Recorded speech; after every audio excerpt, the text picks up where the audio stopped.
welcome back. It's so good to see you. So, today we are going to be doing a true crime.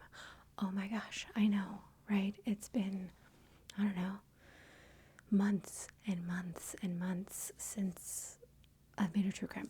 And I know I said that I was going to make much more true crime over the summer, but if I'm being honest, I've been exhausted. And I actually picked this story out a month ago.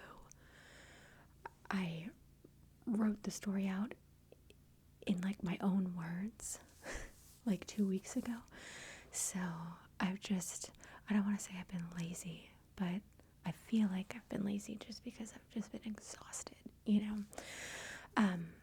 But last night I reread the story that I wrote. So I was reminded, oh yeah, this is a great story. But before we get into this story, I do want to mention that in a previous video, a couple videos ago, I don't know,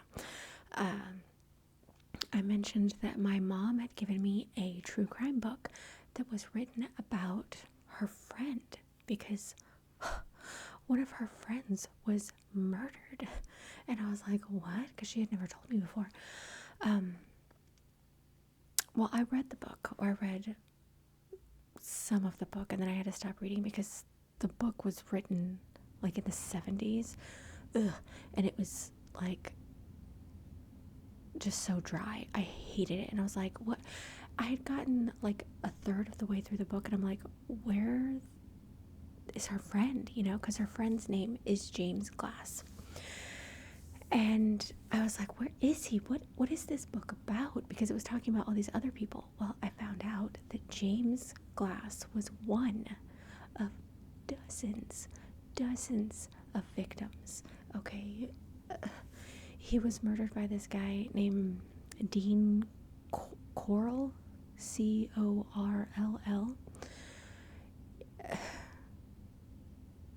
After I was like, I can't read this book. What is going on?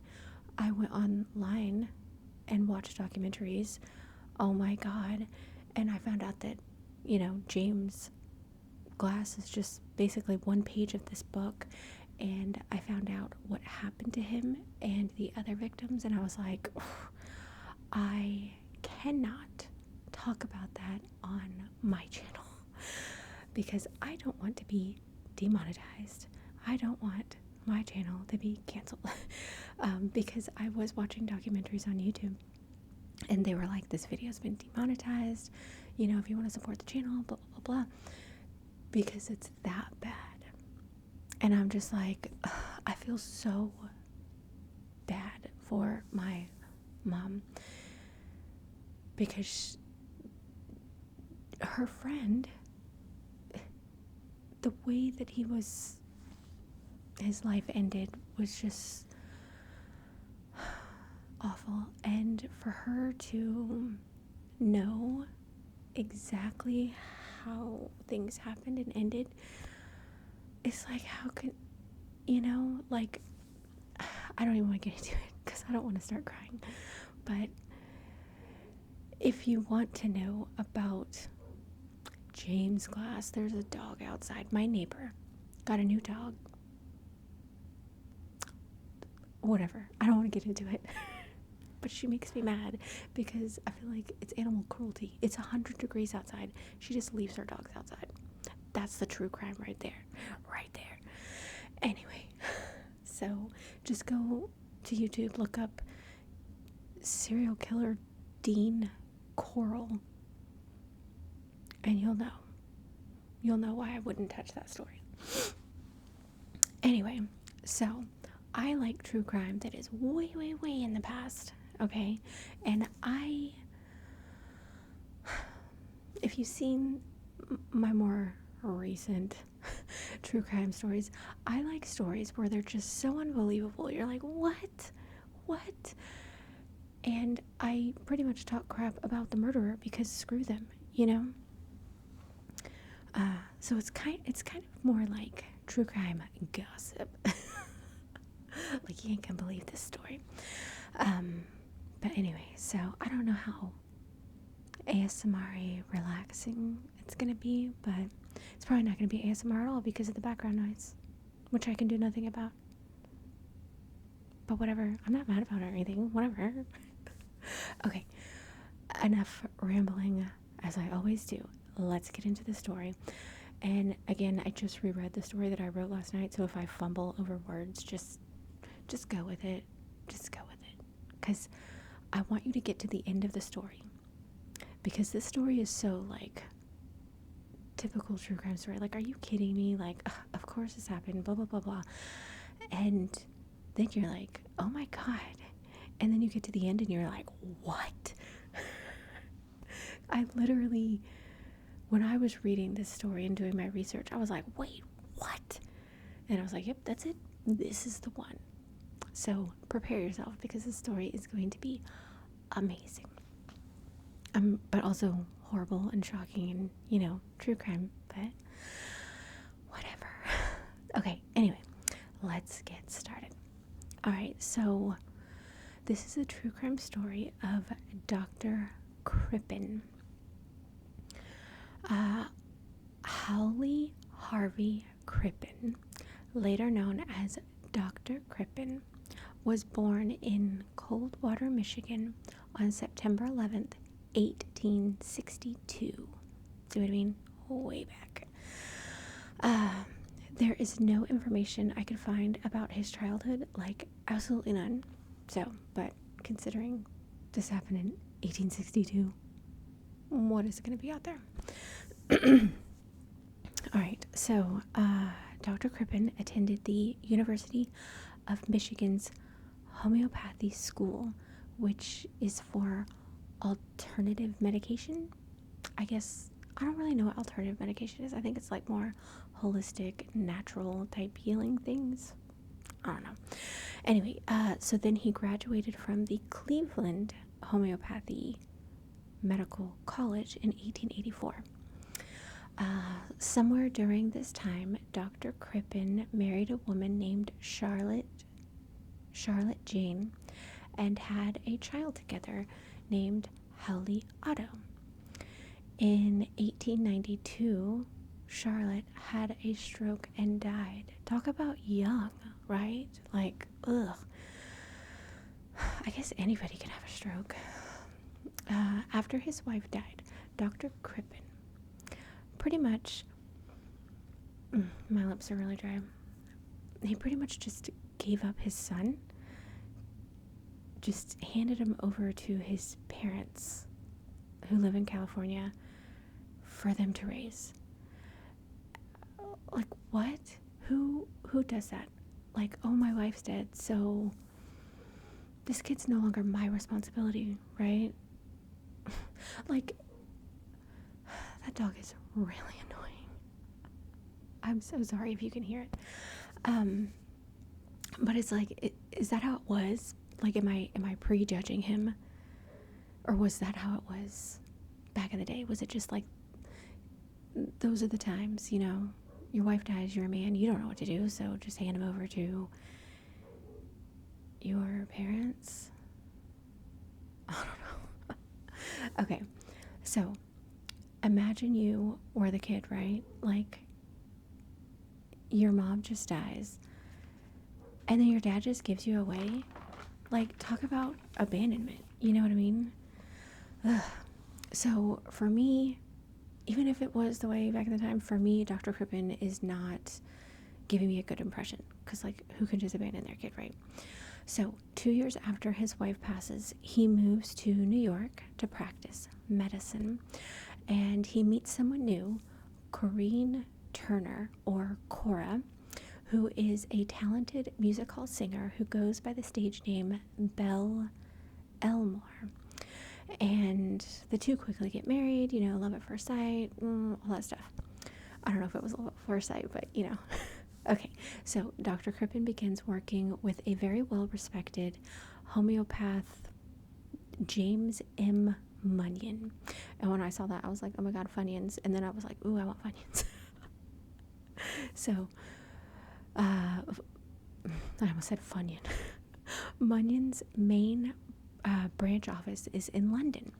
So Dr. Crippen and his wife Kora pack up and move to London in 1897 to help manage that office. When they arrive, they learn that Dr. Crippen's medical qualifications and education from the United States were not sufficient enough. So he was unable to practice medicine. Number one, that drives me crazy. It's like if you're a doctor in another country, you should just be able to like take a course or something. You know what I mean? Just like something, because they do that with teachers and stuff too, and I just think that's crap. Anyway, number two, why didn't James Munyon like mention this to Dr. Crippen? Like, wouldn't that be something that he should know? You know, I don't know. Anyway, so now Dr. Crippen has to do something else, right? No, he's kind of like, screw it, and continues working as a doctor and did his thing, whatever homeopath alternative medication was back in the day. And while he was playing doctor, his wife Kora tried to bring her music talent to the stage in London, which was a flop. Apparently she was not good enough for the London stage or something. I don't know. Sad. Anyway, so I think the two actually had very successful careers in America, back in New York. And they should have came back, but they didn't. Which I think was a mistake, but whatever. Okay. Eventually, in 1899, Dr. Crippen was fired by Munyon, and I think it's because maybe there was some type of course or something that he was supposed to take, and he was just like, yeah, I'm totally doing that, and then he was just like, screw it, and didn't do it, and then Munyon found out and was like, bye. So I guess he got fired for playing doctor. I don't know. Anyway, all right, so Dr. Crippen bounces around a few medicine companies, then lands a job as a manager for the, I don't know how to say this, Douai Institute for the Deaf. There he hired a typist in the year 1900, Miss Ethel Leneve, and by 1905, the two were getting pretty hot and heavy. They were having an affair. Oh my goodness. Of course they were having an affair. Of course they were. Well, why can't people stay loyal? Whatever. Anyway, so Dr. Crippen and his wife move around until they finally find a home they really like. 39 Hilldrop Crescent, Camden Road, Holloway. The house must have been quite large because they took in lodgers. So I'm thinking like old school Airbnb, right? They had to, though, because with Kora's failed music career and Dr. Crippen's almost nothing income, they needed the extra money to survive. So Kora's at home all day, and with lodgers coming and going, her eye begins to wander. Like I said, of course it does, because no one is loyal. Anyway, so Kora has an affair with a lodger. Well, in 1908, Dr. Crippen finds out and is like, oh yeah? Well, guess what? I'm having an affair too. So now, I guess I'm going to one-up you and make Ethel my official mistress. What? What? Okay, so they are both openly cheating on each other, I guess. And anyway, so on January 31st, 1910, they throw a house party at their home. And that was the last time Kora was seen. Dun dun dun. Our friends started asking, "Where's Kora?" Crippen started telling people she returned to the US. She's gone. Her friends are super confused and concerned because she never mentioned anything to them. And they're her friends, so she should have, right? So they start questioning Crippen more. And they're like, okay, well, when did she leave? Where exactly did she go? Did she give a forwarding address? Like, how can we contact her? Normal questions. And I guess Dr. Crippen wasn't expecting people to question him, so he added to the story. Oh, yeah, she left and returned to the US, but something happened and she died. The end. No more questions. No, more questions. What do you mean? What happened? Where is she? Can we go pay respects to her grave? Normal questions, right? Oh, yeah, you can't, because she was cremated. So that's it. No more questions. Okay, bye. Meanwhile, during these questionings and, the suspicion with her friends, Ethel, the official mistress, if you forgot, moved in to the house with Dr. Crippen. And she even started wearing Kora's dresses and Kora's jewelry, like you do. Why were her clothes and jewelry still there, right? Like, if someone's leaving, wouldn't they take their stuff? Wouldn't they take their stuff with them? Okay, so this did not sit well with Kora's friends, as expected. So they reported it to the police. The police came out to investigate. They even searched the house, and they find nothing. When the chief investigator questioned Crippen, he finally admitted, okay, I lied to Kora's friends. I lied. He claimed he lied and said she died to avoid personal embarrassment, because what had actually happened was she left him and fled to the US with one of her lovers, a music hall actor, Bruce Miller. This story had satisfied the investigator, and that should have been the end of the story. But Dr. Crippen didn't know that the investigator was satisfied with the story and had dropped the case, and he began to panic. So he took Ethel, packed some bags, and fled to Brussels. The very next day, they boarded the SS Montrose, bound for Canada. Well, because they ran, so obviously leaving town in such a hurry, this raised a huge red flag, which led the police to search the house again. During the fourth, they searched it 4 times. During the fourth and final search, they found the torso of a human body buried under the brick floor in the basement. And that was a thorough investigation. A brick floor, but a torso buried under the... Okay, things aren't looking good, doctor. Just saying.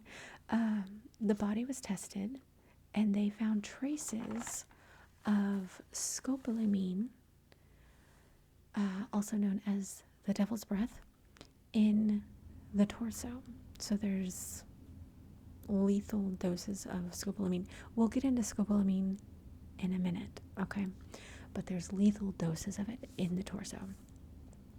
The remains were identified as Kora's by a scar on the abdomen that Kora had.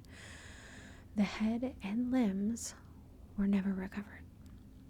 Meanwhile, Crippen is on the lam, now traveling across the Atlantic to Canada. And for some reason, this is where the story starts to get very strange.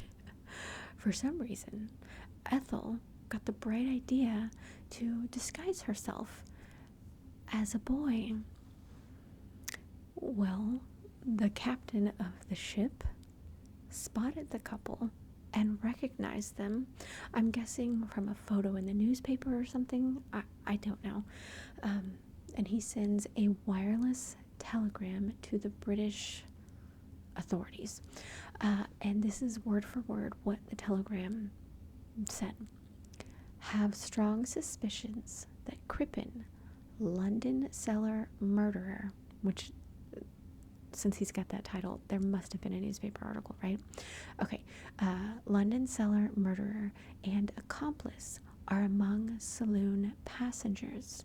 Mustache taken off, growing beard. Accomplice dressed as boy.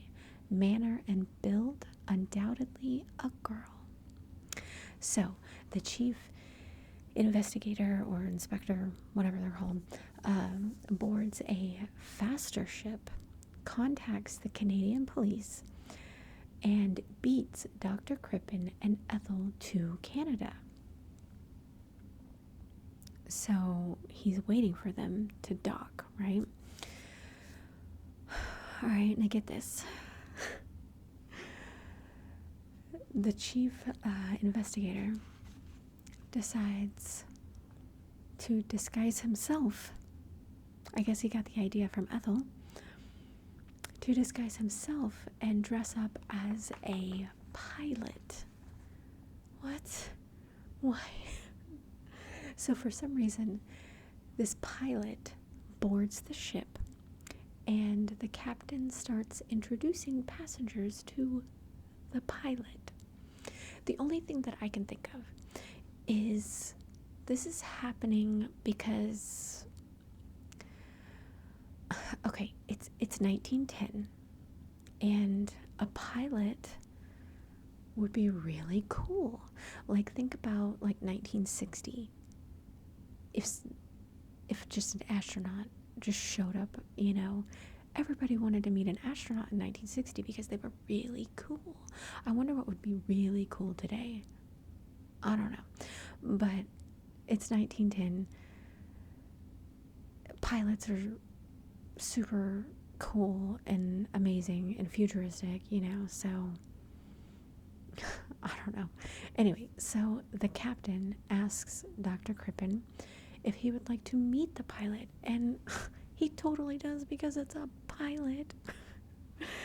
So as the two get closer, the pilot takes off his disguise, which is a hat. I'm all envisioning this like Scooby-Doo style. He takes the hat off and they're like, oh my God, it was you the whole time. So the hat is removed and the investigator says, good morning, Dr. Crippen. Do you know me? I'm the chief inspector from Scotland Yard. Dun dun dun, he's busted. After a few seconds, Dr. Crippen sighs, saying, thank God it's over. The suspense has been too great. I couldn't stand it any longer. So, in July 31st, 1910, Dr. Crippen and Ethel were arrested right on the ship and were returned to the UK.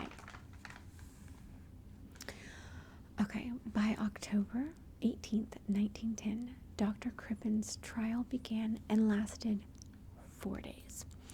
During the trial, it came out that Dr. Crippen had purchased the drug scopolamine before Kora went missing or murdered.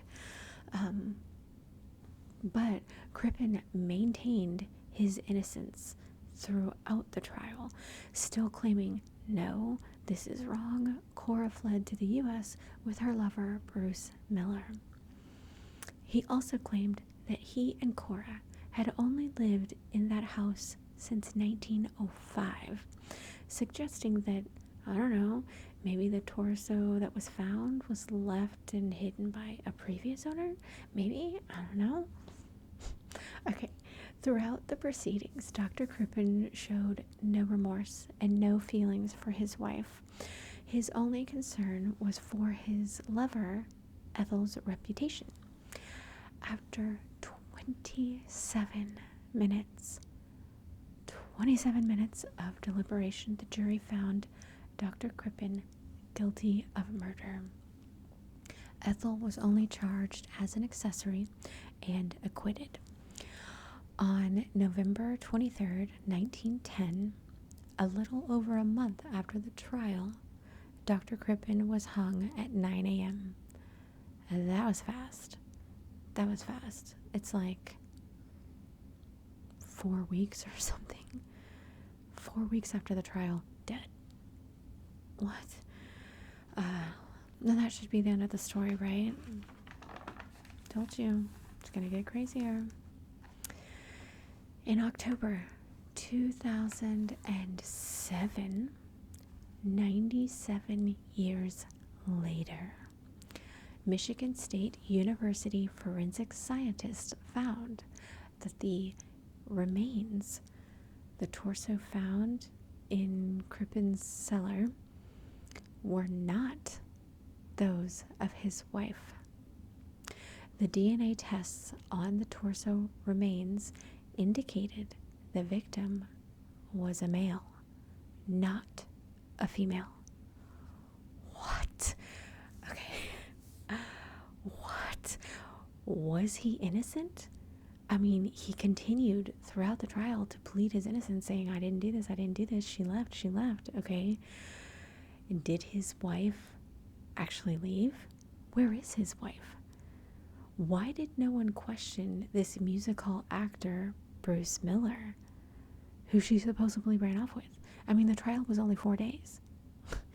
Okay, and this devil's breath, the scopolamine, the lethal dose that was in the torso, Dr. Crippen did purchase this drug, but I looked it up, and this drug is for motion sickness or to lessen saliva during surgery. So, did he purchase it for whatever he was doing? I mean, he was a doctor, you know what I mean? I don't know. Why did he purchase that? Why did he purchase it? And why did he not explain why he purchased it in the trial? What? Okay, where is Kora? Where is Kora? And the biggest question, whose torso was that? What? Okay, and the scar on the abdomen, that is how they identified Kora, the scar.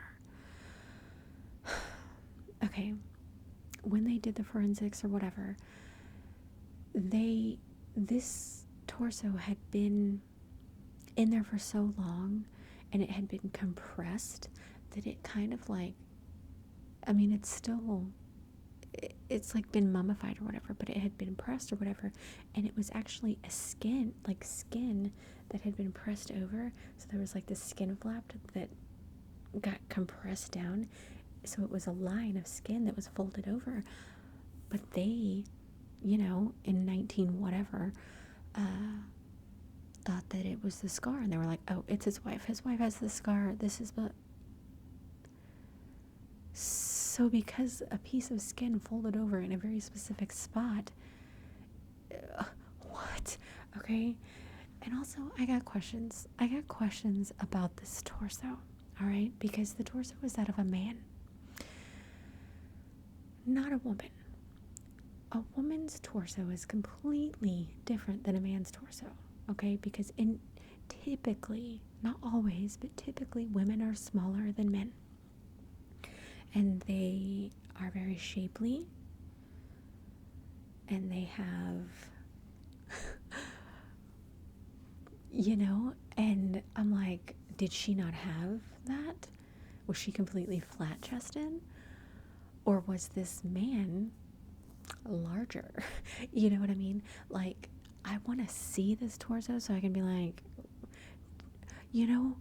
because women's bodies and men's bodies are completely different, right? I don't know. I just think that this investigation, or the case needed to be investigated more. I think they were just like, oh, they fled, the wife's missing, here's a torso, that looks like a scar, it must be her, he did it. Why investigate the case? This is a open and closed case right here. And then 4 days or a month later, he's dead. He didn't even do it. Where is his wife? See what I mean? This is my kind of true crime story, because I can talk crap about it and not offend anyone because it happened well over 100 years ago. But like, what in the hell? What? Anyway, so yeah, that is a great story, I think. I really hope that you enjoyed it. Thank you so much for watching, and I will see you soon.